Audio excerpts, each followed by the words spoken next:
Bon, j'ai décidé de te donner le conseil ultime si tu ne veux pas investir de l'argent dans ta préparation à l'accouchement. Si tu as simplement envie de faire les préparations avec ta maternité ou avec ta sage-femme et que tu veux pas aller plus loin, mais que tu veux un accouchement physio, je te donne mon meilleur conseil. Et ce conseil, il est tout simple, c'est d'aller à la maternité à la dernière minute. Alors je pense que tu as souvent entendu ce conseil.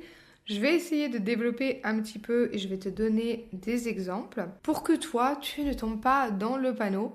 Et si tu penses que tu pourrais tomber dans le panneau, fais-toi accompagner. Travaille sur tout le reste. J'ai encore vu, très récemment, une femme que j'avais dans mes DM à qui j'ai proposé de venir pour l'immersion que j'avais fait pendant 15 jours.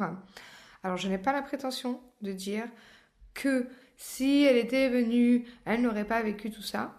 Mais je pense qu'il y aurait eu sûrement quelques petits trucs qui auraient pu faire qu'elle aurait évité certaines choses. Moi, ça me rend triste quand j'aurais pu faire quelque chose que j'ai proposé. Et alors je me dis peut-être que la femme, elle n'était pas prête. Et là, ça pouvait pas être une question de prix, hein, clairement, c'était 15 euros. Peut-être que la femme n'a pas compris ce que j'aurais pu lui apporter. Ça, c'est encore autre chose. En tout cas, ce qui est certain, c'est que là, moi, je garantis pas, en vous accompagnant, que vous allez accoucher de manière naturelle. Par contre, toutes les femmes que j'ai accompagnées, peu importe comment ça s'est passé, elles ont toutes bien vécu leur accouchement. Et ça, c'est la priorité première. Parce qu'on dit toujours ah, mais tant que ton bébé va bien, tout va bien, quoi. Non, c'est, je pense, avant tout aussi quand même que la mère ait bien vécu. Et donc, peu importe ce qui se passe, qu'elle l'ait bien vécu. Et donc là, quand je lis ce récit, on voit bien que cette femme, elle voulait un accouchement physio, elle s'était informée, qu'elle s'était préparée. Mais il y a toujours ce fossé, en fait, entre j'ai écouté plein de podcasts, j'ai fait des lectures, je sais pourquoi potentiellement mon projet physio pourrait être saboté ou qu'est-ce qu'il faut que je fasse. Mais après, une fois qu'on y est, parce qu'il faut se rappeler que voilà, on est dans un état quand même un peu second, et quand on va à la maternité, on se fait de toute façon bombarder un peu de protocoles et de personnes qui ont des visions, qui ont peur, qui ont une vision biaisée. Enfin, combien de fois je vous l'ai dit. Et donc, quand on se rend là-bas et que nous, intérieurement, on n'est pas forte dans le sens ancré dans son projet, eh ben, ça fait des accouchements comme celui-là que je viens de lire et comme celui dont parlait Nina Nanar. Donc là, on est encore un niveau au-dessus. Et là, on voit bien que cette femme, quand elle parle de son enfantement, qu'elle s'est informée, qu'elle sait en fait les choses là qui se sont mises sur son chemin, qui font que elle finit avec des instruments. Et elle le sait, toutes les choses, en fait. Et elle devait le savoir aussi sur le coup. Et sur le coup, on rentre dans l'engrenage.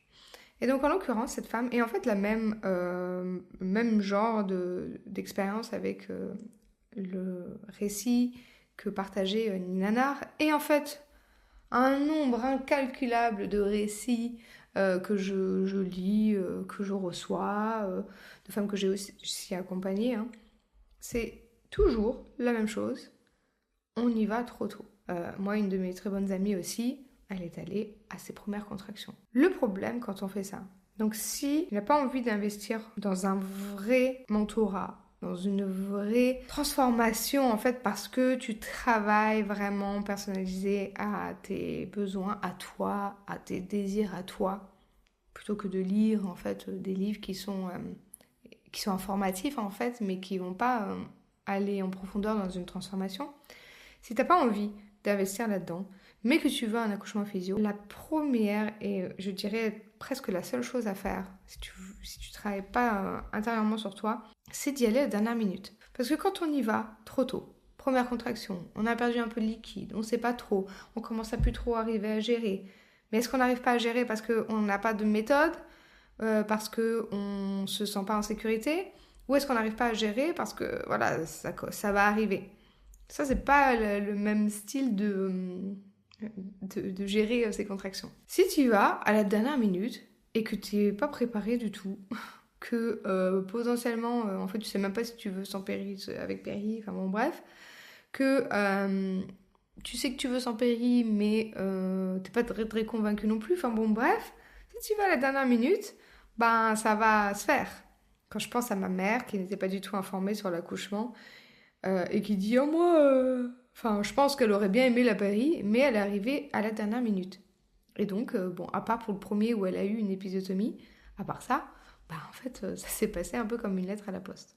Et donc ça, quand on y va trop tôt et qu'on n'a pas travaillé à l'intérieur, sa conviction intérieure, aussi le fait que ce que nous dit les autres, donc l'entourage, mais aussi le personnel médical, on arrive à faire la part des choses et ça ne nous atteint plus. Ça, c'est ce qu'on fait à partir d'aujourd'hui. Alors, cette vidéo, elle va sortir, je pense, lundi matin. Et à 10h, bah, si tu écoutes cette vidéo ou ce podcast, viens me rejoindre sur Instagram parce que c'est ce qu'on fait toute la semaine. Toute la semaine, pendant 5 jours, on fait tout ce chemin de j'observe en fait ce qu'on me dit, je comprends ce que ça vient réveiller en moi, je libère et puis après j'incarne cet accouchement que je veux. Donc on fait ça là pendant 5 jours. Si tu écoutes cette vidéo ou ce podcast quand il sort, viens me rejoindre à 10h sur Instagram. Et si tu rejoins dans le lien qui aura en description, tout est gratuit. Si tu rejoins avec le lien qui est en description, tu pourras aussi accéder au canal Telegram où là, j'apporte encore plus de choses. On a déjà, là aujourd'hui, on est vendredi quand je filme cette vidéo et j'ai déjà commencé à parler dans ce canal-là. Et c'est là aussi où on ira un peu plus en profondeur parce que voilà, le live, ce sera là. Si tu es là en live, tu poses des questions, je réponds. Mais sinon, après, voilà, libre à toi de regarder en replay ou de faire des exercices. Mais dans le canal, là, au moins, on se suit un peu plus, de proximité, en fait. Donc, si je reviens, quand on y va trop tôt et que, peu importe la raison, parce que, voilà, juste avoir perdu un peu de liquide, c'est pas une raison valable. Hein. Après, si on a envie de vérifier, c'est une chose. Mais si on vérifie puis qu'on nous dit, vous êtes dilaté à 2, faut pas rester là-bas. Il faut rentrer chez soi. Parce que là, tu restes, t'es contre la montre avec eux, ce n'est pas autrement. On va pas te laisser 3 jours dans une salle d'accouchement, alors que ça pourrait prendre 3 jours. Ça pourrait être du pré-travail. Le pré-travail, il peut durer quelques heures, comme il peut durer quelques minutes, comme il peut durer plusieurs jours. Et donc tu te retrouves à la maternité. Donc là, si je prends cet exemple en tête que j'ai, mais de toute façon c'est toujours pareil, on y va 2-3 cm, 1, 2, 3, 4, on ne reste pas. Donc là, en l'occurrence, elle est restée parce qu'il y avait eu un peu de liquide de perdu. On pourra en reparler, mais pas la même chose qu'une perte de liquide franche. Un petit peu de liquide, donc la première membrane qui s'est cassée, enfin ça n'a rien à voir. Le bébé, il est toujours protégé par la deuxième membrane, enfin ce n'est pas une raison valable pour déclencher, ce n'est pas une raison valable pour rester à la maternité, ce n'est pas une raison valable pour prendre des antibiotiques, voilà, tout ça, ce n'est pas des raisons valables. Donc on y va, parce que si, parce que ça. On est à 1, 2, 3, 4. Et là, si on tombe sur une super sage-femme, elle va nous dire de rentrer chez nous. Et c'est le plus beau cadeau qu'elle puisse te faire si tu as prévu un accouchement physio. Et peut-être que tu vas rester, peut-être qu'on va te dire, ça va venir, enfin bon, bref. Donc là, en l'occurrence, qu'est-ce qui s'est passé? C'est que, la plupart des cas, la même chose. Ça ralentit, ça s'arrête. Puis là, ça commence à faire une journée complète. Donc on est là, qu'on tourne en rond dans l'hôpital, dans le parking, dans les salles, dans sa salle, je sais pas, dans sa chambre, peu importe où on est, quoi. Si on nous a donné une chambre, peut-être que même pas. Donc on tourne en rond et on attend, et puis on fait tout ce qu'on peut pour essayer de démarrer ce travail, et puis rien ne marche, c'est pas... c'est normal, que rien ne marche.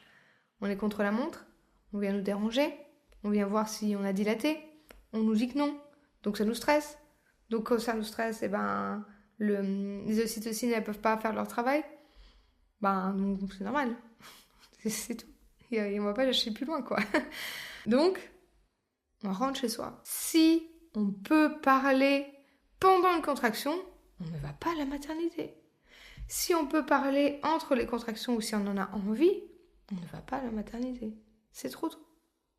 Quand tu n'arriveras plus à parler pendant les contractions, et que tu en as même pas envie pendant les pauses, là, potentiellement, si ton projet c'est d'aller à la maternité, bah vas-y à ce moment-là. Ok, y a le trajet, etc. J'ai envie de dire que si ça se passe dans la voiture, bon, souvent ça s'arrête un peu quand même le travail aussi dans la voiture, parce que voilà, le corps, encore une fois, il sait qu'il n'est pas spécialement dans un environnement et dans une situation, on va dire, favorable. Mais j'ai envie de dire que si ça se passe dans la voiture, peut-être que tu vas éviter pas mal d'interventions, quoi. Et c'est que ça doit se passer le mieux possible. Après, je peux comprendre que ça stresse et qu'on n'en a pas envie. Voilà, moi non plus, je pense que j'aurais pas envie d'accoucher dans ma voiture. Donc oui, planifie aussi avec le temps de trajet que tu as. Si tu commences déjà à plus avoir la possibilité de parler pendant les contractions, mais que tu as des pauses et que tu es encore bien lucide, bah oui, tu peux y aller à ce moment-là. Si déjà, pendant les contractions, qu'elles soient régulières, quand tu en es plusieurs, toutes les 10 minutes, 3, 4, au moins 3, déjà à ce moment-là, voilà, c'est un bon indicateur. Mais si tu y vas avant et que tu as prévu un projet physio et que tu n'as pas travaillé ta paix intérieure par rapport à ce projet, que tu es convaincu, que tu le sais très bien, que les interventions, ça va aller à l'encontre de ton projet et que ne rien faire, c'est la meilleure des solutions. Quand tu n'as pas encore ça bien ancré en toi, que tu as encore des peurs, que tu as encore des blocages, des doutes, mon meilleur conseil, si tu ne veux pas investir dans cette préparation mentale, qui est un vrai développement en fait pour ta vie, si tu ne veux pas, si tu ne peux pas, peu importe la raison, si tu n'es pas prête encore maintenant, voilà, par exemple, moi, je me suis fait accompagner cet été et c'est vrai qu'avant, je n'étais pas prête. Moi, j'avais envie de faire tout toute seule. Toujours eu envie de faire tout toute seule, prouver à qui... À qui est-ce que j'ai envie de prouver que je suis capable de tout faire toute seule? On peut, ça prendra son temps et bon, avec l'accouchement, on a quand même une date limite.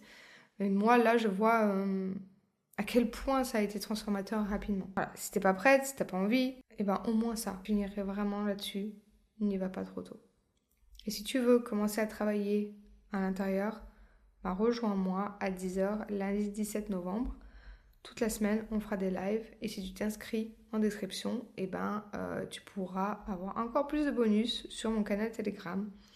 Et en fait, sur mon canal Telegram, bah, c'est des petits trucs comme ça. C'est comme si tu avais un podcast par jour, suivant ce que j'ai besoin de partager autour des sujets qu'on abordera dans les lives. Puis d'autres ressources, voilà. C'est une proximité que tu as avec moi dans ce canal-là. Donc je t'invite à nous rejoindre si toi aussi... T'as encore ce truc de je sais que c'est ce que je veux, mais est-ce que vraiment à l'intérieur c'est clair? Et si tu regardes ces vidéos et que novembre est passé, tu peux toujours venir me voir sur Insta, on peut toujours trouver des moyens de travailler ensemble, on peut se voir pendant 1 heure, on peut se voir sur WhatsApp tous les jours, de ta 37e semaine à 2 semaines après ton accouchement.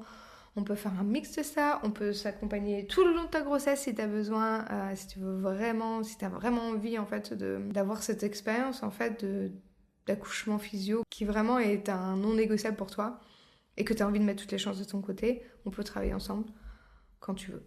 Moi, c'est vrai que j'aime bien le faire en fin de grossesse parce que c'est là où on a des rendez-vous et on peut commencer à douter. Mais si toi, tu te sens prête, tu es à 6 mois de grossesse, tu es à 4 mois de grossesse, viens.